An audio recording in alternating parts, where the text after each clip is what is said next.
Okay, welcome everyone. Today's topic is modernized method in locating hidden deals near you. Okay, so we're gonna reverse engineer how you're gonna be able to find awesome deals. So first of all, we need to identify what a great deal is, and not only that, but we're gonna take a step back and focus on what most investors miss when they're trying to look for deals. So the first thing that you've got to pay attention and understand is the market where you're going to invest. And for that, you need to know what your exit strategy is going to be, okay?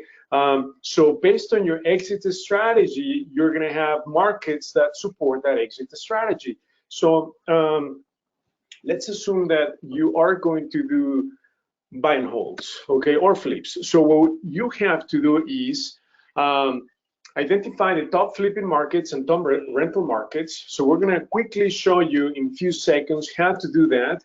And then based on that, we go and move forward into finding great deals, okay? So ideally, what you want to do if you wanna find great deals, even in your back door, you have to draw about a 10 to 15 mile radius from where you live. And that's gonna be your area where you need to focus. Or pick two points, where you live and where you work, and then do a 10-mile radius in that belt. Okay, that should be the neighborhoods, markets where you need to focus. Why? Because anywhere that you commute over 15 miles becomes unmanageable for fix and flips or rentals, right?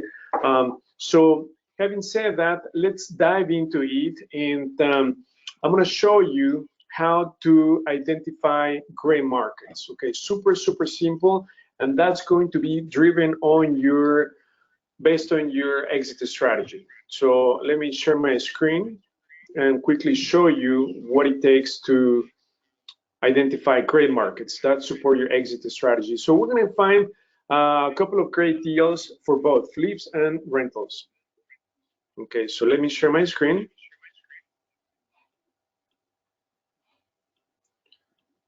And we're going to do it like the pros do it, okay? So to begin with, we're going to identify top flipping markets, okay? So I just logged on to ChicagoDealVault, and then I'm going to go into area reports. And then on the area type, I've got to select A, B, C, D. Okay, now A being the best, D being the most distressed. So we're going to be focusing on B and A neighborhoods because C and D were hit the hardest by the pandemic. Okay, those are the people who lost their jobs, and perhaps they might still be unemployed. Therefore, you won't have collectible tenants, or the pool of tenants is not going to be of a great quality. Or if you're doing a flip, you may not be able to command top dollars for your flips. Why? Because again, high unemployment rates in C and D neighborhoods. So we're going to be focusing on the better neighborhoods that the pandemic affected those neighborhoods, but not as much. People get still to work remotely from home. So having said that, we're gonna focus on B neighborhoods, okay? And then my approach, this is what you need to decide, whether you're gonna do a flip, buy and hold, or both. So to begin with, we're gonna start with flips, okay? So I want to find out the top flipping markets for a B neighborhood. Okay, so I'm gonna search, and then what I'm going to do is, once I got all the markets, we pretty much analyzed over 300 markets, okay? And then the next step that I'm going to do is I'm gonna sort by purchase price of a single family home. So I want to start from the cheapest all the way to the most expensive, okay? So I'm going to go sweet spot to buy a single family home. So right here, I'm going to go from cheapest to most expensive. And again, something to keep in mind is for a flip, you want to stay below 200,000, okay, for the purchase price. So these are our top flipping markets on the B. So we have, I'm gonna focus on the first 5 that are under 200,000. So we have SouthHolland, Homewood, Crestwood, Oakland, Aurora, Glendale Heights, Wheeling. So these are really good neighborhoods. And why are they top flipping markets? Because there's one metric that you need to understand for a top flipping market, and that's called the months of housing supply. Okay, so months of housing supply. Okay, and this has to be less than 2.5 months. So what does that mean? That's how we rate top flipping markets. What it means is that assuming there are no new properties that come into the market for sale, you're going to run out of all the inventory for sale in less than 2.5 months. So property sells super fast. That means it's an area that people want to move into. Properties are selling like not tomorrow. Plus the fact that we have a shortage of inventory, this accelerates how quickly you're going to run out of inventory in those neighborhoods. So having said that, let's pick one of them. Let's say Oakland. Okay, so you can still buy a 3-bedroom, 2-bath under 200,000. Okay, so we're going to focus on Oakland for top flipping market, and I will show you the metric. I'm going to put Oakland. Okay, so I'm going to open up the report, and I'm going to show you the months of housing supply for Oakland. Okay, let's make this a little bit bigger, and I'm going to scroll down to the sales market analysis. Okay, this is where we analyze how many flips are happening in a neighborhood. Okay, so right here, sales market analysis. Okay, so perfect. Months of housing supply in Oakland is less than 3 months. For a condo, it's 2.72, and for a single family home is less than 3 months. Okay, so property sells super fast in Oakland. That is why it's rated one of the top flipping markets.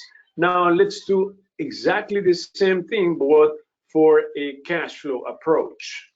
So I'm going to search, and then again, I'm going to sort by property price. Okay, from cheapest to most expensive, and then boom, I got the top rental market. So in here, we are going to pay attention to the rents, right? So in fact, I will also sort by most expensive rents. Okay, so let's see what the outcome was. And here there are a few of them. SouthHolland also came up as a top flipping market, and it also happens to be a top rental market. So let's focus on SouthHolland. Okay, so we have two great areas. Okay, SouthHolland and Oakland. Okay, so they're B solid areas. Now let's find great deals. We're gonna find off-market and MLS deals. Okay, so for a top rental market, the condition is that it's affordable, number one, and the rents are super high. So in SouthHolland, you're gonna be renting the property for about $1,500 for a 3-bedroom, 2-bath. So anything over $1,400, it's a great rental market. And yet, if you're still able to pay less than $175, okay, so SouthHolland is a great neighborhood for flips and rentals. For now, we're gonna find great deals in SouthHolland and Oakland. We're gonna be able to do a flip in a rental. Now, the question is, what's a great deal, right? Because everyone says, yeah, I need a great deal, right? I have money, I can get money. There's more money today than deals to fund, okay? So what makes a great deal? How can you know that you found a great deal? Super simple, and this is I call it the $1 million secret, okay? So from the purchase price to the ARV, okay, you need a spread of $80,000 to $100,000, and the rehab should be less than $50,000. Okay, this formula has worked amazingly well in the last 2.5 years. It took us 2.5 years to figure this out. Okay, so when I look at a property, let's say the purchase price is maybe $100,000. Right away, in my mind, it better appraise for $180,000 to $200,000, and the rehab should be less than $50,000. If that's the case, boom, you got a great deal that you're going to be able to flip and buy and hold. You're going to be able to make a net profit on the flip of at least 20% return ROI on the flip, and you're going to be able to cash flow at least $250 per month if you do a buy and hold. Okay, when you meet this spread and the rehab is less than 50,000, boom, the numbers magically work. Okay, there are formulas, right? Like you take the ARV times 70 minus the rehab. Well, this summarizes all the formulas. Not only that, but lenders take into account what's called the debt coverage ratio, okay? And they want to make sure that it's over 1.25. So what that means is that the banks want to make sure that if you're going to buy and hold the property, that your rents are not only going to cover all the operating expenses, but also the debt service, meaning principal, interest, and you're still going to have a surplus of about 25%. Okay, so when you meet these two criteria of having a spread of 80 to 100,000 and the rehab being less than 50, guess what? Your debt coverage ratio will be greater than 1.25. So you're going to meet the ROI that at least should be 20% net profit on the flip, which means that if you sell the property for 200,000, you need to make at least 20% return, or 40,000, okay, on the flip. If you're going to buy and hold, you're going to make at least 250 per month, and you're going to meet the debt coverage ratio so that you get funding upfront, or on the back end, when you're able to refinance, you're going to be able to have enough equity on the back end to pay off your asset-based lender, like a hard money lender, private money lender, okay? So that's what makes a great deal. Now, the question is, where do you find these great deals? You have two options, MLS or off-market. To be able to meet these criteria, oftentimes you're going to find these in off-market properties, so properties that are technically not for sale. Because MLS right now is very competitive, adding to the fact that there's a shortage of inventory. So again, this is my $1 million secret to find a great deal. You've got to have this spread, and the rehab should be less than 50,000. Let's quickly touch on the rehab. How will you know if the rehab is less than 50,000? Super simple. Let me share my secret. When you walk a property or look at pictures, the first two rooms that you need to look at are kitchen and bath. That's it, okay? If you need to update the kitchen and bath, which over 90% of the times you're gonna need to do, guess what? By default, it's a medium rehab, okay? Because you have light, medium, and gold rehab. So when you have to update kitchen and bathroom, that means that you need to update the countertop, the kitchen cabinets, the lighting, faucets, backsplash, or you need to do the vanity, put sort of like a new bathroom or kitchen. That means that by default, you're going to be hitting at least $35,000, okay, for your rehab, at least 35K.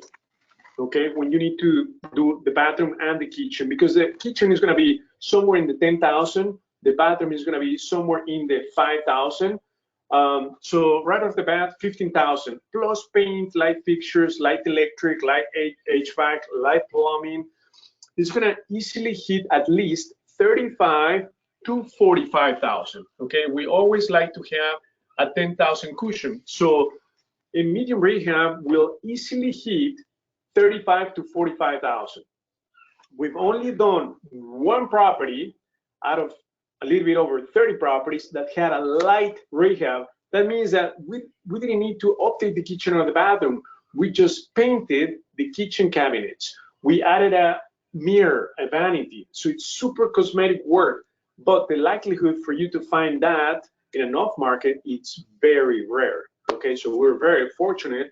The rehab ended up being close to $16,000.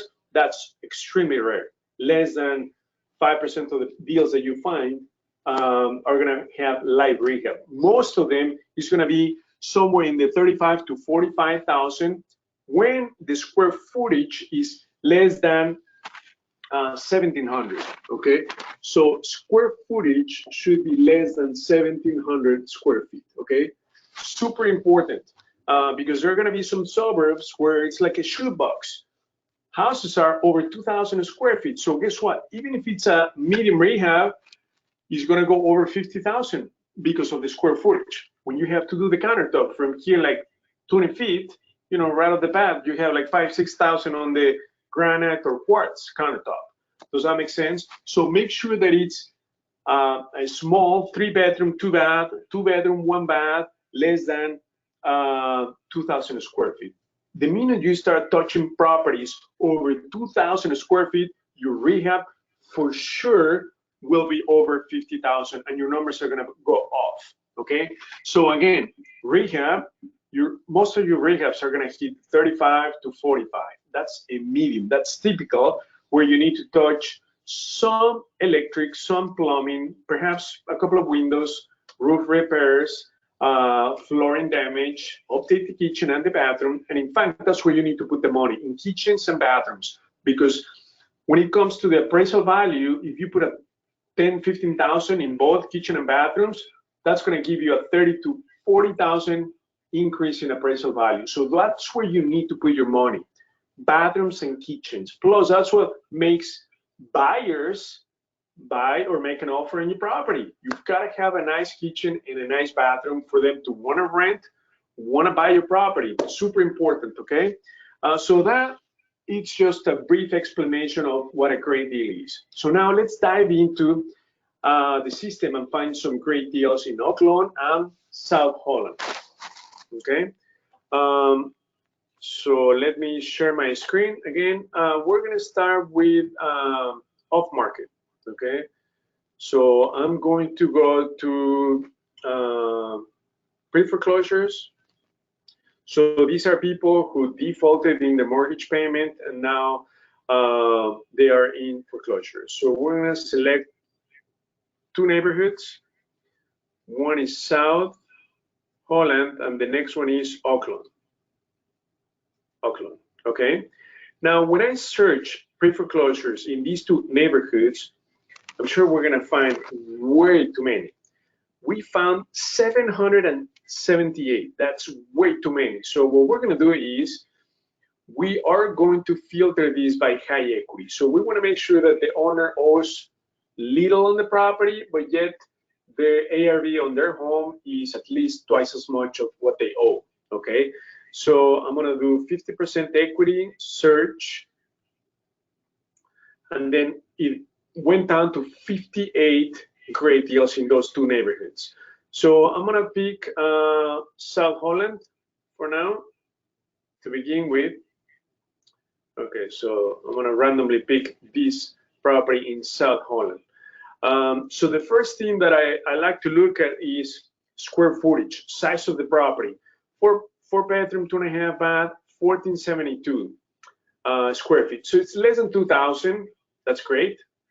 So right here, it's at the upper left-hand corner, less than 2,000 square feet. So I don't want to get into properties that are over 2,000 square feet. Okay, so now the owner, Jacqueline, owes only $23,000, and the property is worth close to 200,000. I mean, this is right off the bat an amazing deal because she owes very little on the property, yet the property is worth 5 times. So she's got a lot of equity on this property. And the last time that she made a payment was on February of last year, so about a year ago. Okay.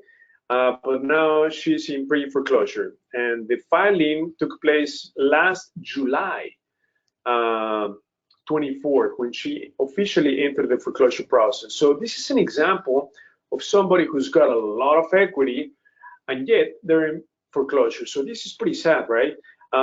So listen, how much will this property be worth? Remember, so you need to know the ARV. In this case, it's about 200,000. So with this formula, having a spread of about 100,000 or 80,000, here we tell you how much you should pay for the property. If you're going to do a flip, the most you should pay is 100,000. Rental is more forgiving, about 120,000, with the assumption that your rehab is going to hit about 35,000 or so. but let's assume the rehab is going to be about 45,000. 1, 2, 3. I'm going to update my rehab estimate, and then it's going to automatically update the most I should pay for the property. So if the rehab is going to hit 45,000, the most you should pay for the property would be 85,000. Okay, 85,000, because the property may appraise for 185,000. So you're going to have this spread. So as you can see, we have formulas behind these, but you don't need to worry about the formulas. Remember, you need the spread. So in this case, paying 85,000, not only will Jacqueline be able to pay off the outstanding debt of 23 plus fees, might be 30,000, but she's going to walk away with at least 50,000 in her pocket. With 50,000, she can settle somewhere else, buying a new property, renting a new property. The bank will be happy because they're going to satisfy their outstanding loan, and you end up with a great deal. So this is an example of a great deal. Okay, if you were to pay about 85,000. Now the question is, how do you buy this property that is off market? You need to work with the owner directly, right? So in this case, Jacqueline, if I click on Jacqueline's number, boom, we're going to give you her contact information, including cell phone. So the next step is for you to find out exactly if she is motivated, because to be able to get a great deal on the contract, you need two factors: motivation from the seller and equity. She's got a lot of equity. Now we need to find out her motivation. Now, remember, she entered the foreclosure process back in July last year. So it's been about 7-8 months. Perhaps she may be ready to take action.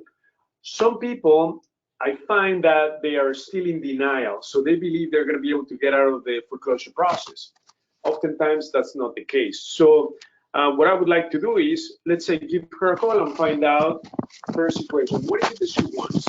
Okay, because we want to make sure that we're able to help her.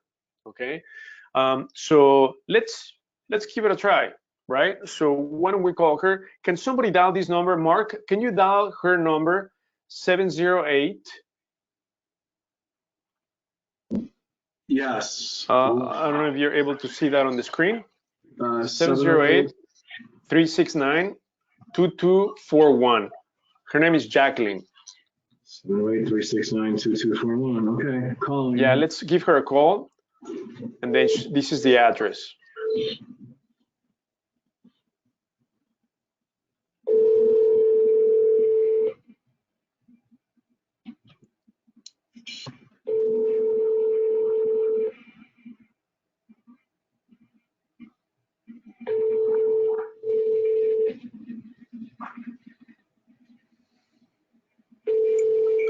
Leave a message if she's not available to call you back. All right. Your call has been forwarded to an automated voice messaging system. 708-369-2241 is not available. The mailbox is full and cannot accept any messages at this time. Goodbye. Thank you, Mark. Perhaps we can send her a text message and then find out her motivation. If she's a hot lead, or I mean, that's somebody that we need to keep in touch, because we can definitely help. Yes. She owes very little to US Bank. Thank you, Mark. And guys, I want to show you something really cool. When looking at a property, making sure everything works okay with the numbers, location, as you can see on the map, this is in a quiet street. So you don't want to be close to busy highways. However, I see that there's a river very close, Calumet River. So something really cool that you can check is floodplains. Okay, that's something that we would need to check on this one. So right here, we have a link that says flooding. Okay, so in here, we're gonna need to put in the address. So let me go back and put in the address, because we wanna make sure that this is not in a floodplain. Okay, so I'm gonna copy paste the address right here, search.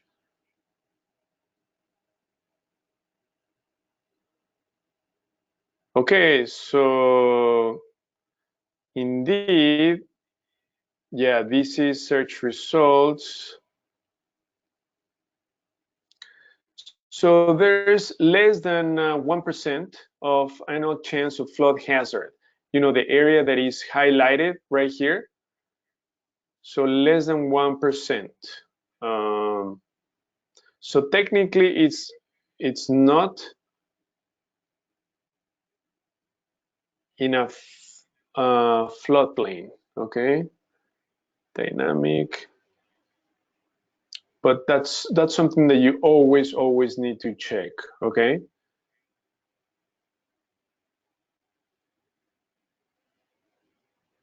Okay, so this is going to give you the details from FEMA. That's the Flood Map Service Center. All you need to do is copy paste the address. Okay, so it's super important that you check on that.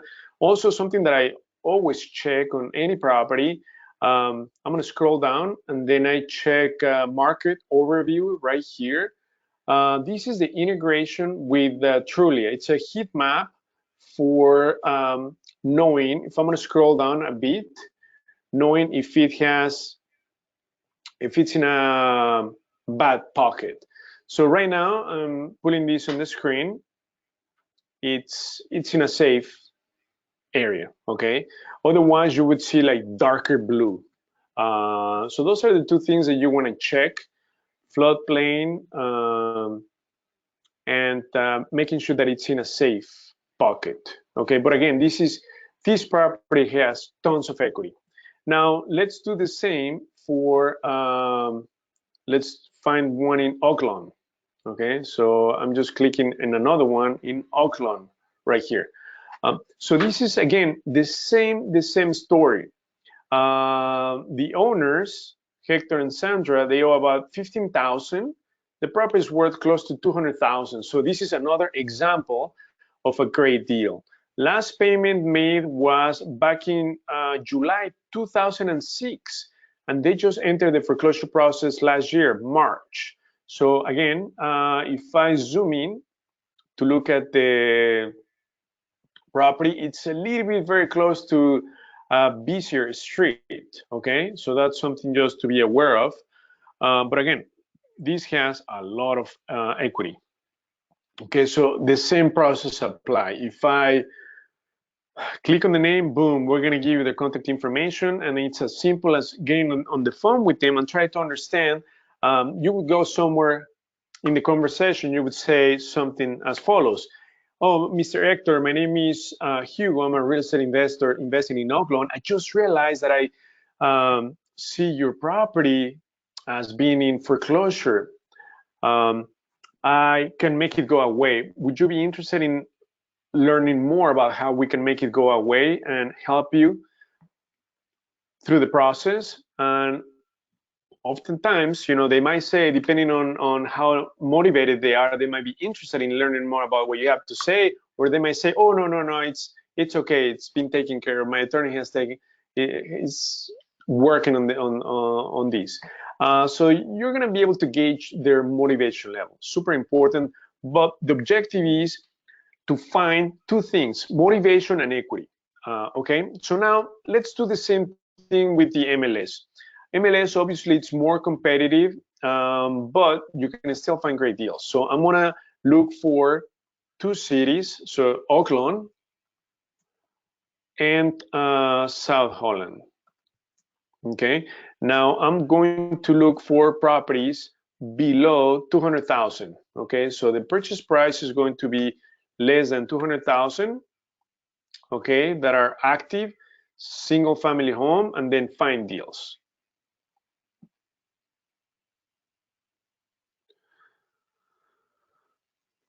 Okay, so in here we're going to be looking for property prices that are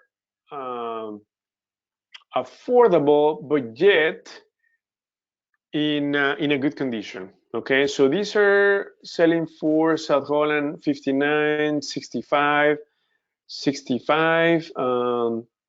These are this is like a condo. Yeah, that's a condo, SouthHolland. I'm gonna go to the next page because we want to look for a better quality. So it's better to pay even a little bit more for the property, so that you do less of a rehab and that it's more appealing to renters or and buyers. Okay, so let me continue.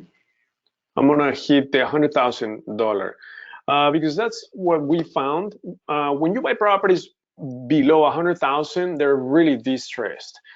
The sweet spot is anywhere between 100 to 150. They're gonna be in better location and better condition. Okay, so let's just randomly pick this one for 109 in SouthHolland.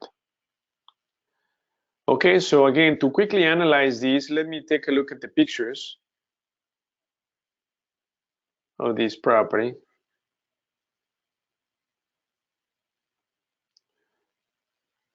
I know it takes a second for the pictures to load.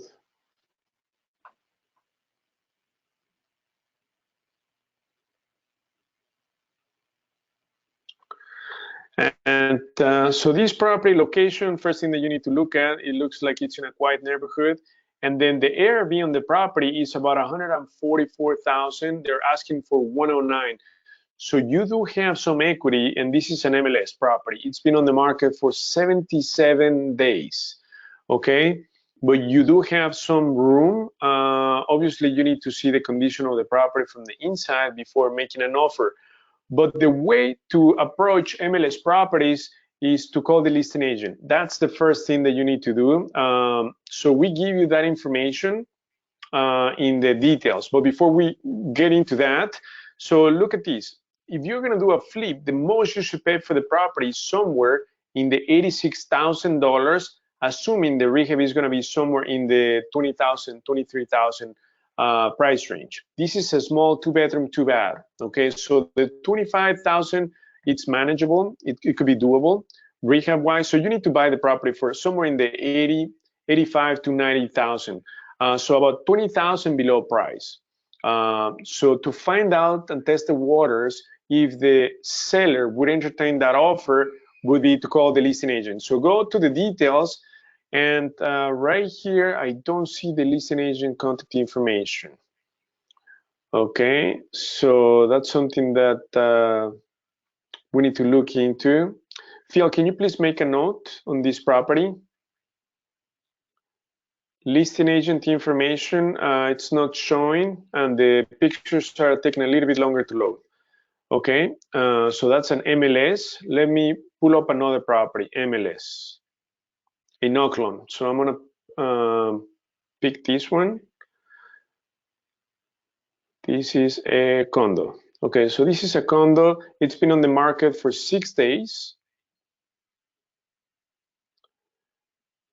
And I want to see some of the pictures to see the condition. So it's in really good condition, livable condition. As you can see, the living room, the kitchen. So this is like ready to be rented.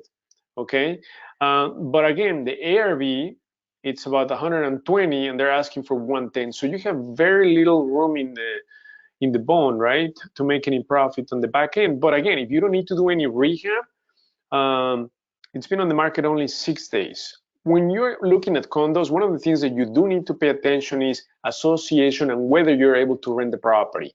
So again, the first thing is, if I go to the rental calculator, I'm going to be able to see if there's any HOA associated with it. Okay, I don't see anything on the HOA.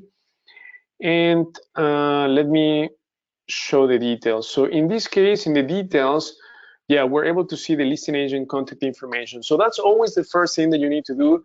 Either call the owner for an off-market property, or call the listing agent if it's an MLS. Because what you want to find out when looking at MLS properties is confidential information that the listing agent might be able to share, because some of them, they just want to sell the property and get the commission. And in exchange, obviously, they're willing to share insider information. So they might be able to tell you a ballpark where you need to be to sell the property. Okay, they might not give you a precise number, but they can tell you, let's say 10% below asking price, or they may tell you, you know, my client is not accepting offers anywhere below 100,000. So they'll give you a hint. That's what you want to find out. Even if you are not a broker, you can call them. We're going to give you their brokerage contact information right here. Okay. So that's just an example of how quickly you can find deals. So what we like to see is the spread, right? From the asking price to the ARV. MLS is very competitive, right?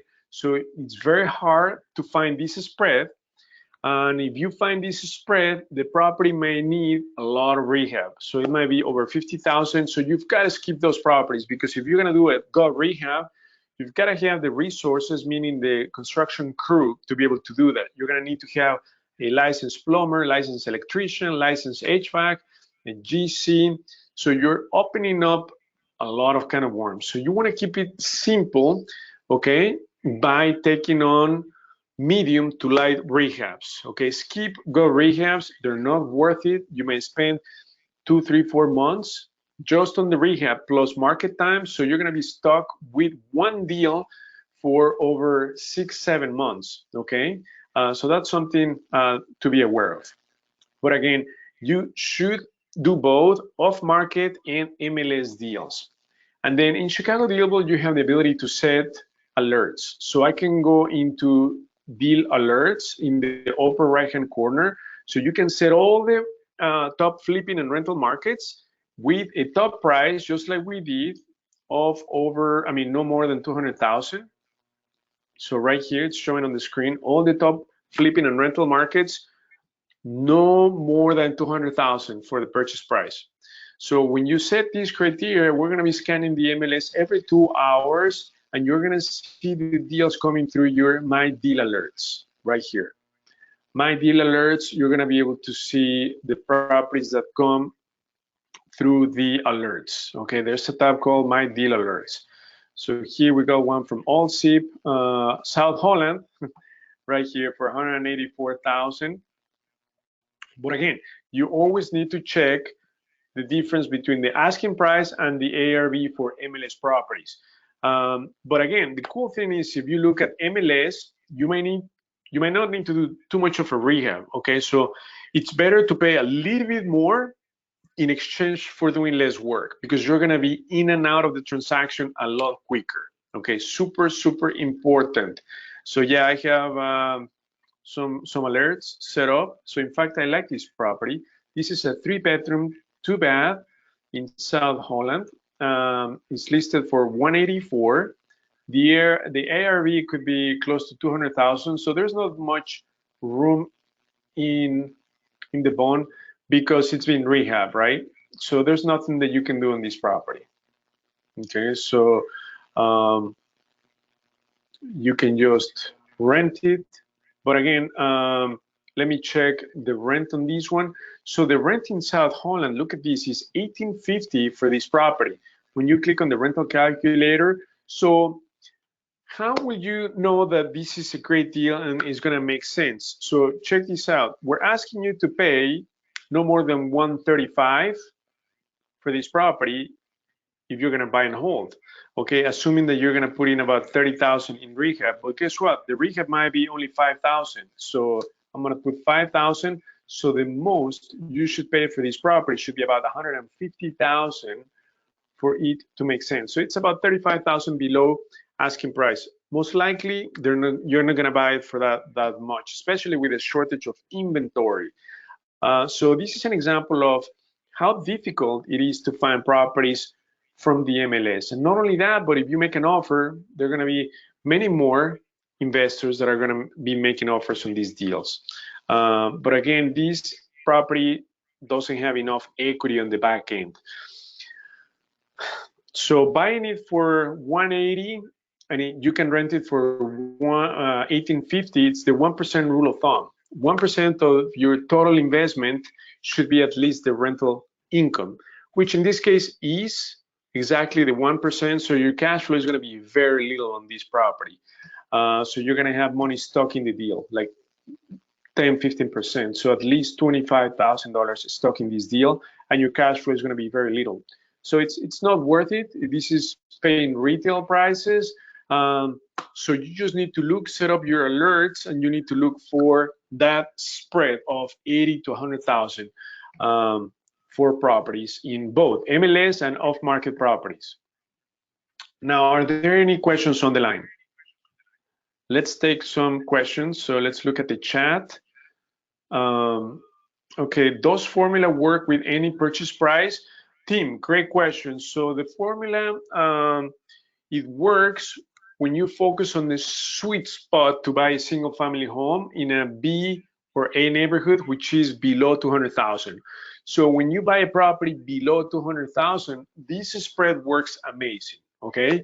If the property is gonna be over 250,000, then this does not apply. And you don't want to buy properties over 250,000, because guess what? You're buying properties, either you're overpaying, you're paying retail price, or the houses are really big, over 1,700 square feet. Okay, so you want to make sure that you focus on properties that are less than 2,000 square feet. So yeah, the formula, team, applies for B neighborhoods, C plus neighborhoods, A minus neighborhoods, okay, that are less than 200,000.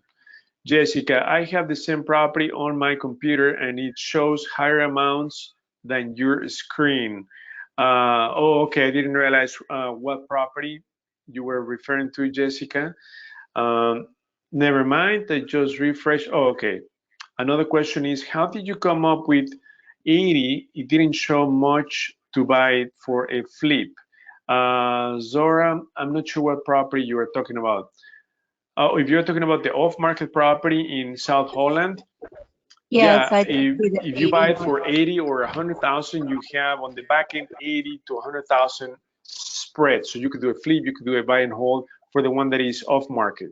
But how did you Another come? question is, You you have another property that is not in the MLS, okay? Okay, so are there any other questions on the line? So again, let's just quickly summarize how you need to reverse engineer as to finding great deals. So first of all, you've got to focus on the marketplace, okay? Where are you going to invest? And that's going to be driven by your exit strategy. Are you going to do flips or rentals? So you've got to focus on the top flipping and top rental markets. Once you identify the market, then you can go ahead and find off-market and MLS properties, taking into account that to find a great deal, you need a big spread between the purchase price and the ARV. 80 to 100,000, the rehab should be less than 50,000. That means that you're gonna be updating kitchens and bathrooms, and then light plumbing, light electric, light HVAC, because you need to avoid gut rehabs. Every time you redo a system from scratch, let's say new plumbing, new electric, new HVAC, you're going to be spending 5 to 12,000 per system, okay? And again, this applies for properties under 200,000 and less than 2,000 square feet, okay? That's just the sweet spot. Because when you have that spread, you're going to hit all the right numbers for a 20% return on your net profit on a flip, $250 per month per cash flow, and then your DCR that the lenders are going to be looking for on the back end or the front end is greater than 1.25, okay? So that's just doing a reverse engineer of what it takes to find great deals, and you have two options, MLS and off-market. Over 90% of the deals that you find with these spreads are going to come from off-market, like pre-foreclosures, probates, upcoming auctions, banked-on properties, vacant properties. Again, these are technically not for sale. You have to reach out either directly to the seller, to the owner in distress, or to the banks if those are banked-on properties, okay? MLS, it's very competitive. As you saw, the spread is very little and it's going to be very competitive. So you just need to be aware of analyzing, knowing how to analyze a property in seconds, okay? You've got to have this spread. Otherwise, you're compromising your profit, your cash flow, your numbers are going to not work, okay? So please make sure that you have that spread. Another question is, How do you assess repairs, Jonathan? So very simple. The way we do it is if it's in a B market or A minus neighborhood, take the square footage, multiply that times 2. So 1,700 square feet times 2 is about 34,000, or times $20 per square feet. It's 34,000. You've got to add a cushion of at least 10,000. So that's going to be 44,000 at least. So that's what I'm saying. If it's a medium rehab, you're going to be hitting 35 to 45,000 on a 3-bedroom, 2-bath, less than 200 square feet, where you are doing a new bathroom, a new kitchen, light plumbing, electric, perhaps few windows, roof repairs, flooring repairs, paint. Paint is a must, and then upgrading the light fixtures, putting blinds. That's what it entails, and doing some exterior minor work, okay? Some curb appeal work. Your rehab is going to hit at least 30 to 45,000, okay? But again, we use the square footage, multiply that times $20, and add $10,000. So that's been working amazingly well when it comes to the scope of work. Of course, you might have some kind of worms. Like for instance, you might need to upgrade the entire electric system. That's going to hit at least 5,000 to 8,000, okay? Or you might need to do some rough plumbing, rough electric, upgrading the service. Rough plumbing, you might need to upgrade from galvanized piping to copper piping. So that's going to be, again, 5,000 right off the bat. So those are things that you need to be aware of, but you won't know until you start the rehab or you do an inspection. But if you're buying an off-market property, most likely you're buying properties as is. So therefore, you've got to have that cushion of $10,000 for unexpected. Okay, great question. Are there any other questions on the line? Hugo, I have a question. Yes. Can you hear me? Yeah, I can hear you. Yes. When we make an offer off market property, do we always say the owner always pays closing costs? No, you pay all the closing costs on both sides, on the seller and the buyer, because you're getting a great deal. You're targeting people with a lot of equity, so you're going to be paying for closing expenses, okay, in exchange for a lower purchase price. You don't want to have the buyer pay for that because they might not sell to you. So, and plus they might not have the money, right? They don't even have the money for the rehab or anything. They're in financial distress, so you've got to be able to cover for all of that. Therefore, you're going to take that into account when you make them an offer. Great question, Sylvia. Okay. Thank you. Any other questions on the line?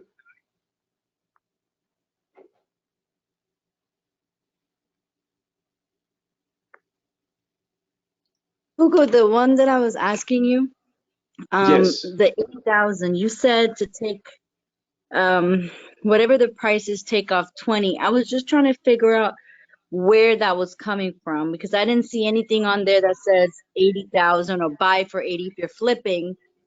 So it was just, maybe it was a screen I didn't see. Oh, okay. So let me show you. If I share my screen, for every property, we're going to give you the max allowed offer right here. So depending on your exit strategy, if it's a flip or rental or wholesale, we're going to tell you the most you should pay.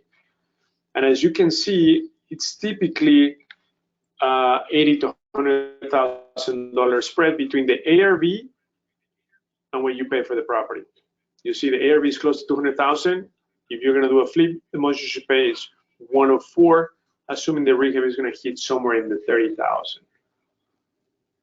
So you take the 104 and you minus it by 30,000 basically, and that's how you got your number? No, to get the 104, you take the ARV times 70%. Oh, I have minus that the from rehab. Okay. But so you don't have to worry about the formula. You just need a spread of 80 to 100,000 between the purchase price and the ARV and the rehab should be less than 50,000. Okay, thank you. No problem. Are there any other questions on the line? How should one approach the owner of an off-market property like the one trying to call you? Okay, so Mark, I'm going to put you on the spot. What would you say to the owner?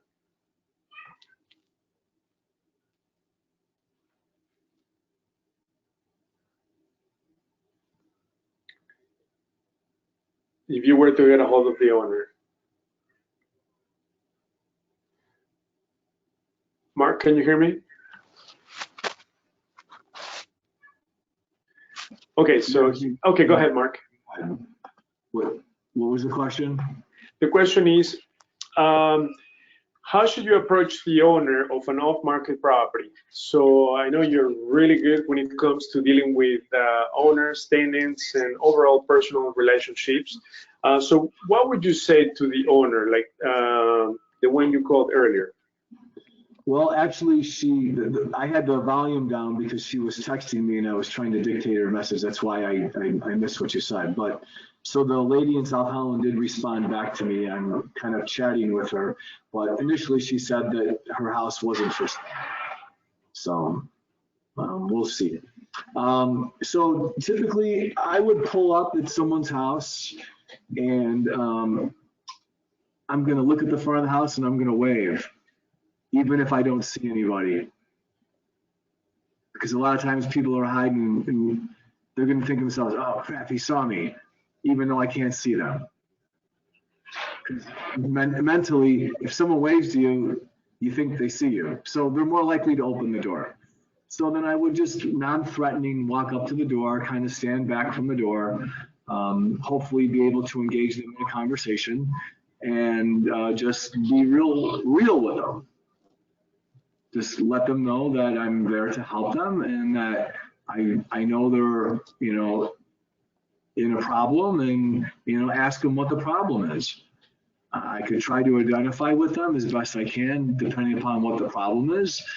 But it's really all about creating rapport with them and getting them to feel comfortable with you.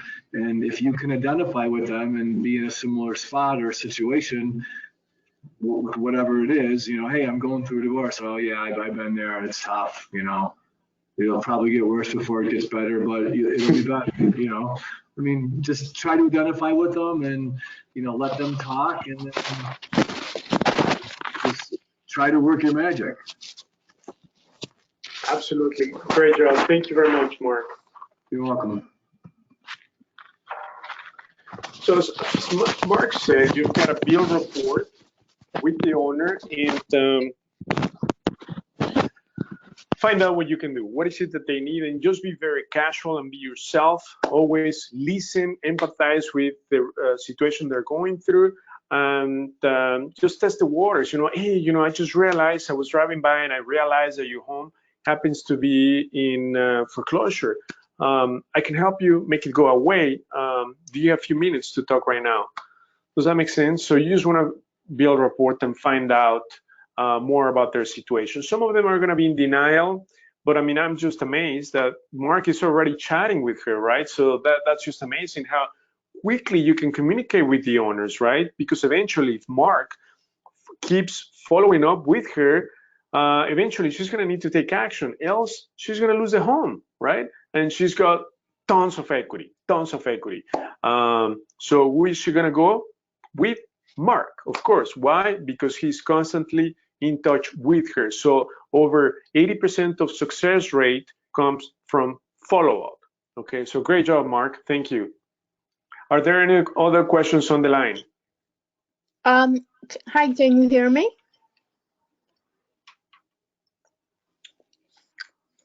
Can you hear me?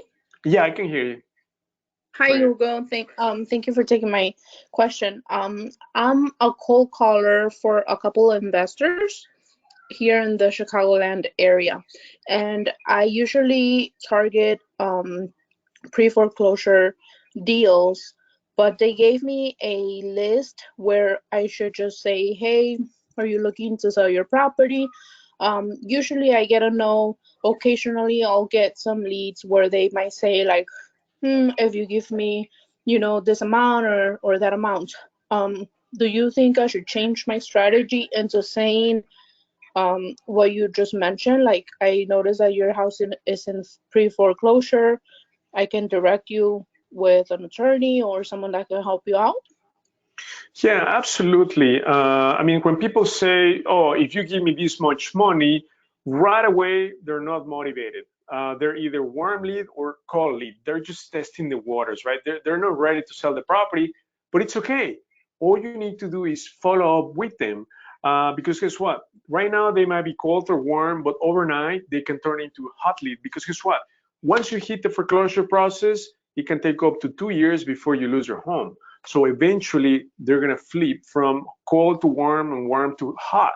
So the key is in the follow-up, but absolutely, you've got to be very casual. Hey, I'm a real estate investor in whatever neighborhood, and I just realized your home is in NOI. So that means notice of NOD, notice of default. That's just a fancy word. They just say foreclosure. I just noticed your home is in foreclosure, but guess what? I can make it go away. Can I tell you more about it?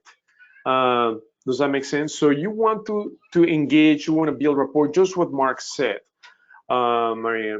And we have nurturing campaigns, okay? So we automate the follow-up. So we have a wholesale inner circle group, and we provide that nurturing. We provide the scripts. So if you are not sure about the scripts you're using, that they're effective, we have a couple of great scripts that we have our team use, okay, when doing cold calling. So by the way, that brings me to my next point. If you're interested in being part of the inner circle, so it's right here. Let me share my screen really quickly. So I'm going to send you the link. So this is the DealVault wholesale inner circle. So what you have is hands-on. So we meet on a weekly basis. We do live calls. You have a support network. You're going to be in a team, and we give you scripts, contracts, training, deal review. We give you our entire support when it comes to deal analysis. And then the training is comprised of 6-7 modules for wholesaling. Okay, so I'm going to send this link to all of you for the wholesaling group. If you're interested in being part of it, please fill out this form where we know more about your goals and we put you in the right team. Okay, so this is for wholesaling, and we just created a similar group for those of you who want to do buy and hold. Okay, so this is the cash flow inner circle team. So I'm going to send this link to all of you via the chat, and if you're interested in the cash flow, all you need to do is fill out this profiling form for us to invite you to our next meeting and get you started. Okay, so the cash flow is comprised, it's going to start in about a week's time. Let me pull it up on the screen, and it's comprised of about 10 weeks. Okay, so right here, it's a 10-week training. It's going to start in about a week's time. So we take you from essentials to area selection, finding deals, deal analysis, contracts, funding, closing the deal, rehab, property management, and repeating the process to build a rental empire. So that's going to start in about a week's time. So please fill out the form if you're interested, and we're going to invite you to our next meeting for free so that you can check it out. Okay, super, super powerful. How much is this cost? Okay, so if you want to be part of this, it's going to be $59 a month. If you do the 6-month commitment, you get a 20% off. So it's $287 for 6 months. And we meet on a weekly basis. We do deal reviews. We have an exclusive Facebook group, and it's super, super powerful. You're going to have, it's all online training, plus we do the live calls. We have assignments. We have actionable steps for you to take every single week. Okay, so the sequence of the training is meant to progress as we move forward in the training, for you to know the secrets, the shortcuts, of how you can really build your business, real estate business, especially if you're interested in doing rentals.